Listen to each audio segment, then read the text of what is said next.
然后我们整个环节测试完之后的话，我们需要把这个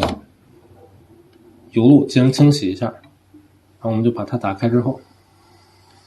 因为这是新的仪器，可能会有一些阻尼。然后我们点击维护，点维护的时候，我们可以不用着急把这个油瓶拿下来，可以让它先抽取空气，进行一个管路的内部的排空。对，这时候往上排的时候，我们再把这个油拿下来就行了。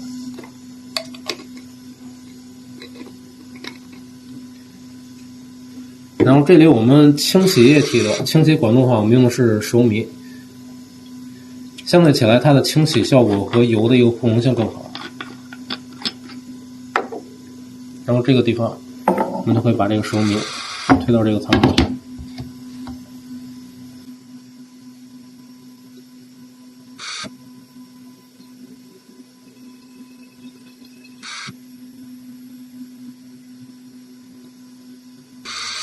直到清洗我们这个高压注入器这个地方是一个呈透明色的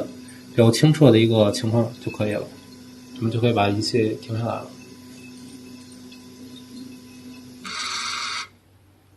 对，现在它就清洗完了。如果说我们当天没有其他的一个测试要求的话，我们就可以把这个设备排空了。排空的话也是在这个清洗界面，我们输个10毫升，基本就可以把它排空了。就让这个10欧米不要存留在这个管路中就可以。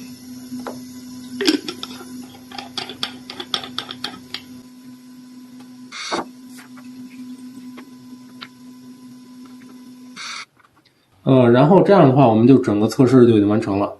我们在日后使用中需要注意的事项的话，首先我们这个设备的话，如果长时间不使用的话，最好建议2到3个月进行开关机一次。然后再有的话，就是我们在这个开机之前，可以把这个平台先打开，让它识别一下当前大气压的一个情况，有助于它打压的一个准确性。再有的话，就是我们如果说当天没有测试要求的话，我们把这个压力舱把它关上就可以，让这个压力舱保持一个相对封闭的一个情况，不让它里面有太多的一些脏的东西或者杂质就可以。